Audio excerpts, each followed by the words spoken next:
Little known fact, Pittsburgh, my father-in-law, for a time, was a practicing magician, which is maybe one small reason why I think I have a little bit of a soft spot for the sleight of hand.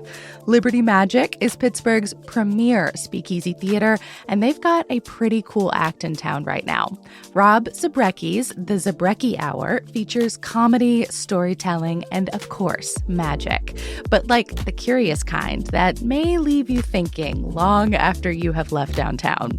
Get your tickets for this unique show, The Zabrecki Hour, at trustarts.org/magic.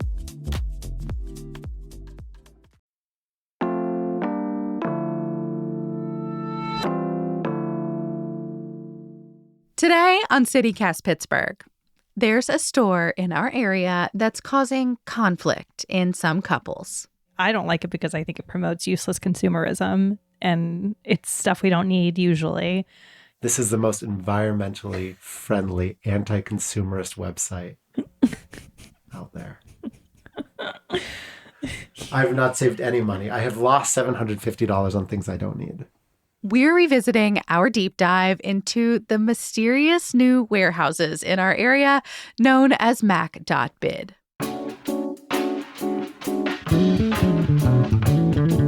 It's Wednesday, July 3rd. I'm Megan Harris, and here's what Pittsburgh's talking about.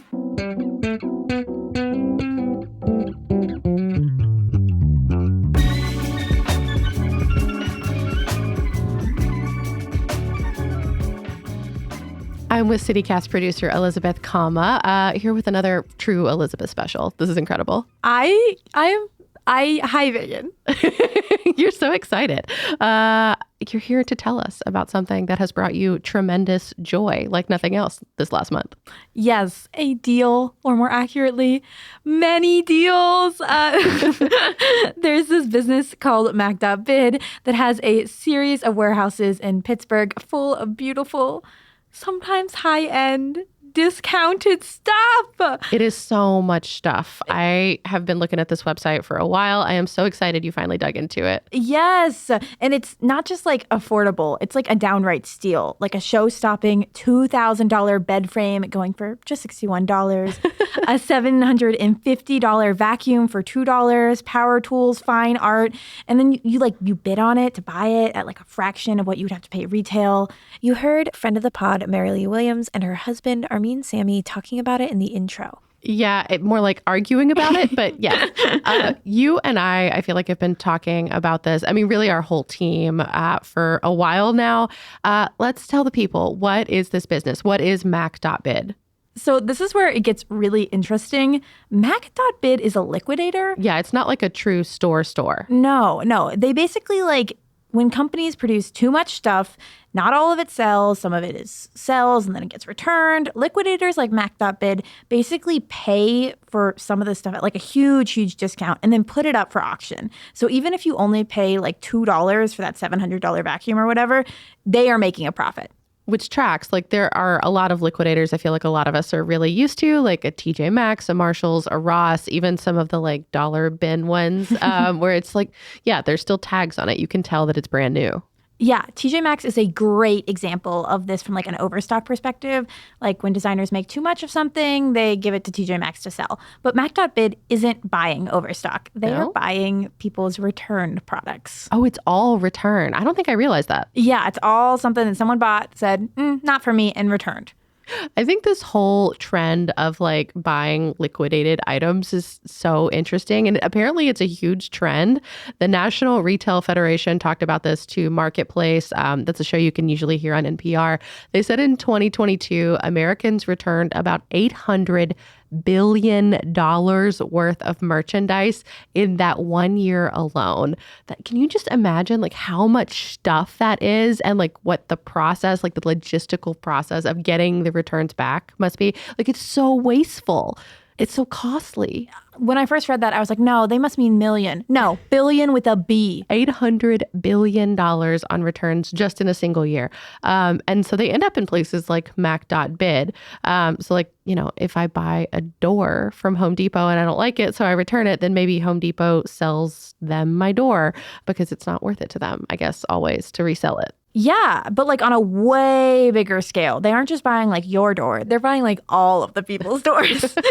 Like truckloads of pallets of different kinds of return products at like a huge discount. Then they flip that for a profit.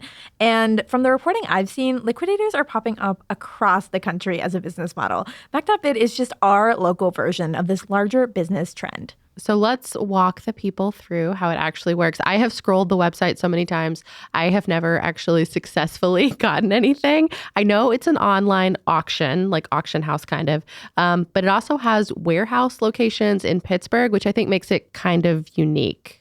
Yeah, so it has locations in Robinson, Butler, Monroeville, and Pittsburgh Mills Mall. But it also has like 13 other locations in PA and Ohio, so everywhere. But it's not like a normal store where you can like go in, pick up an item, go to the register, check out, make weird small talk. These warehouses serve as like a place for folks to inspect the items before they bid for them online.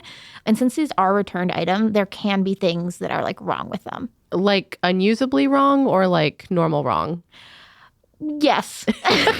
The answer to that is both and also yes. I asked because, like, for example, I got an air fryer once from a store like this. From my parents, it didn't actually fry anything.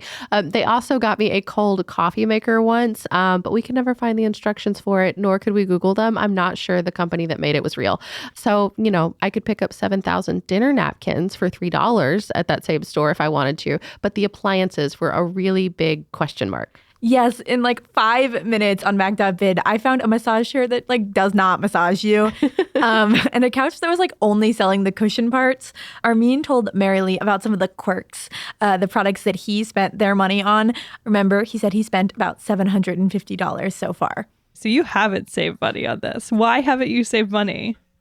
I got a stroller for a friend who had a baby. It's a $200 stroller. I got it for $50. Great. Tested it out, worked perfectly. Issue was it was the wrong color, so it was returned. Saved $150 there. That's great. What about the other stuff? I bought 2 folding bikes. Yeah. Which I used several times. They came a little broken, but I can fix a bike. They work nicely. I wouldn't have bought them at full price, $500, but for the $100 I got them for, that's a $100 folding bike. Both were broken, but for like $30, I was able to fix both of them. So now I got 2 folding bikes for $200 plus $30 in repairs. It was a $1,000 deal for $230. That's not bad. Yeah, but still, like, you had to spend time fixing them. Quality product. Look, it was returned for a reason. Okay, you said $750. Yeah, I bought a toaster air fryer combo. We needed a new toaster. Instead, we got something way nicer. And does the toaster air fryer work well? It was squished in shipping, so it's wider than it should be, and the shelves inside fall in the middle of the toast cycle because it expands and then the shelves fall.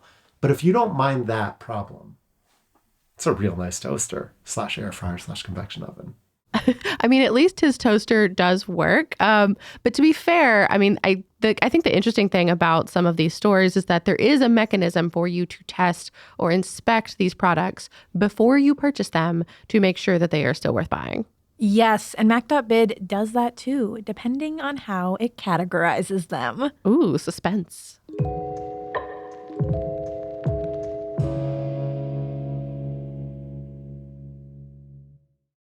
Hi, I'm David Plotz, CEO of CityCast. Or, as I can say now, thanks to a few weeks with Babbel, hola, soy David Plotz, el jefe de CityCast. What if in 2024 you got a little bit better every day?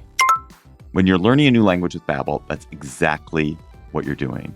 And if Babbel can help me start speaking a new language in just 3 weeks, imagine what you could do in a full year. I got started with Babbel because I realized that my girlfriend, who's a native Spanish speaker, and my son, who's in AP Spanish, were conspiring against me, or I thought they were conspiring against me in Spanish. I wanted to know what they were talking about. And now, thanks to literally just a few weeks of Babbel, I'm starting to be able to eavesdrop. It is rare that something so fun and simple, and Babbel is super fun and very simple, is also so useful. So here's a special limited time deal for CityCast listeners. Right now, get up to 60% off your Babbel subscription, but only for CityCast listeners at babbel.com/CityCast. Get up to 60% off at babbel.com/citycast. Spelled BABBEL.com/citycast. Rules and restrictions may apply. So depending on how Mac.bid categorizes its products, customers can actually make sure that they're good before purchasing them. So categories, walk me through them.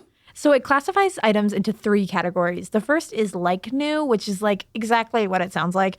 The second is an open box, which means the return was opened. They aren't sure if it was damaged. They don't really know. Open box.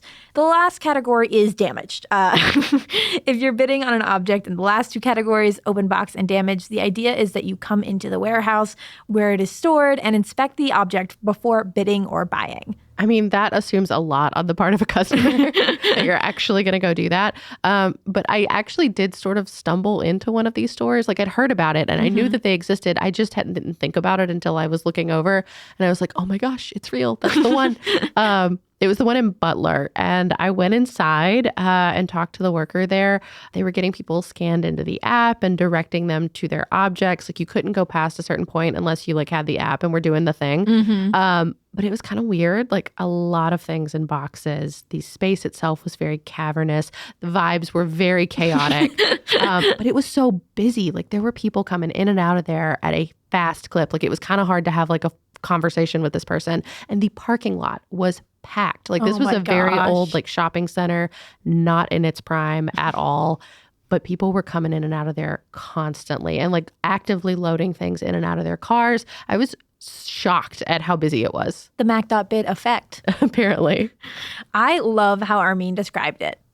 It's like a dollar store with only one employee where like nobody's taking care of the shelving because everyone's stuck at checkout. So everything's kind of everywhere. So you have to dig for a while, even if you have the exact location. You have to dig to find your specific item. But you put it all in the cart, and then when you're checking out, they just make sure you didn't take anything that wasn't yours. Yes, that is exactly what I feel like I witnessed. But I didn't realize that you could not inspect the objects that were labeled like new. Like I thought you could inspect everything. Yeah, so like they don't do refunds for their damaged or open box items because they have this inspection thing, but you can get a full refund if you buy an item that is categorized as like new and it is damaged. You just have to flag it before you leave the store when you pick it up. But like when I say leave the store, I mean like 1 square foot outside that store, you cannot get a refund. Yeah, they were really being like active about warning people, like do not leave unless you are fully prepared. So those are the best pro tips I feel like we've gotten so far. Open box and damaged. Look before you bid. Like new, you can bid and win and still look before you buy and leave. But once you leave, it's all you. Yes, exactly. And all this has to be done, I think, within a certain time limit, too. There are so many rules to this thing. There are so many rules, but if you want a good deal, you just have to play their game. But you have to pick it up within 3 days of winning their online auction, or else it is considered abandoned and you lose all of your money. Oh, it charges you anyway? Yes. Of course it does. This is why it's probably a good thing. I have never actually won a bid. I would for sure mess this up. Well, like, to be fair, this is where a lot of people mess it up. Like if you don't inspect the item, you could buy something that doesn't work. And if you don't pick it up in time, you could lose it and your money. You can technically get more than 3 days, but you have to request that they hold it until the next Friday. The next Friday. So there's a day of the week element to this too. There are so many elements. You are dancing with the devil and you need to read that fine print. Because if you bid on an item further than you're willing to drive to, you will have to pay to get it either transferred to a closer store, or if it's a smaller item, you can pay to get it mailed. Some items, they will transfer for you. They list it on the individual product. Yeah, I've seen that before. But like as a rule, you do have to pay for that. And they don't say how much that would cost.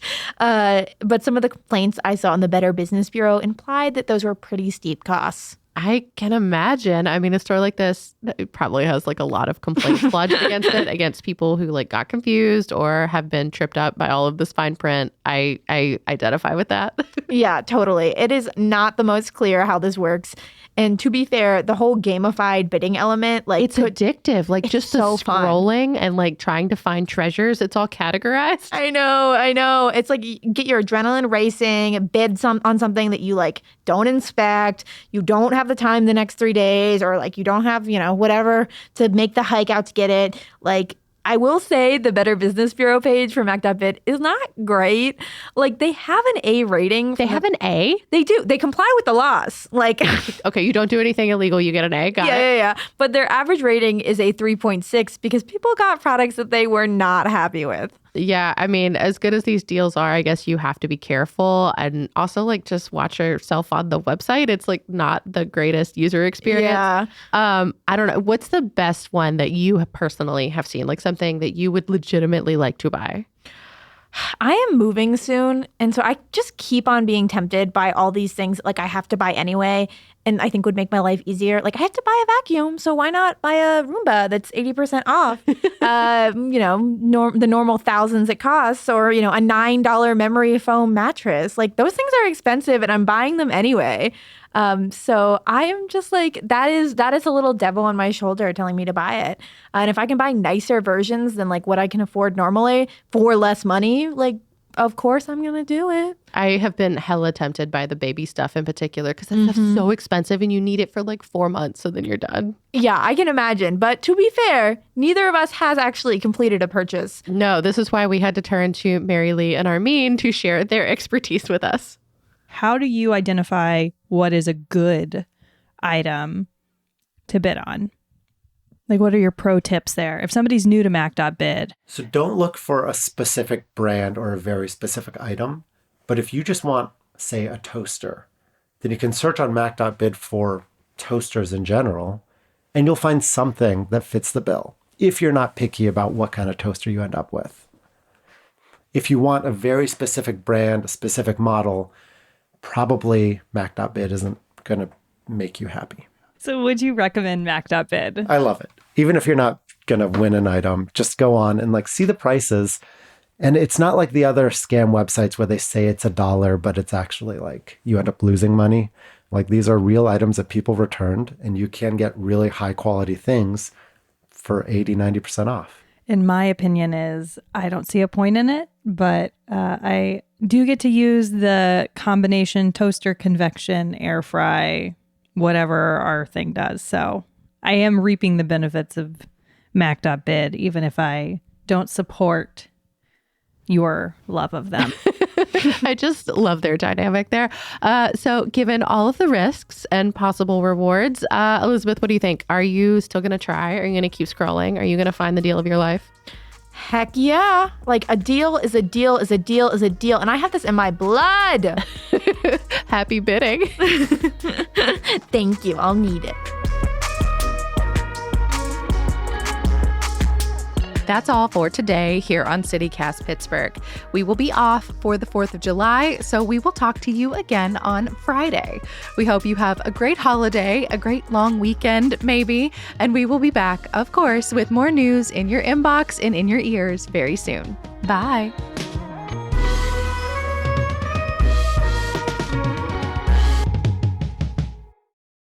Thanks, wife. Thanks, husband.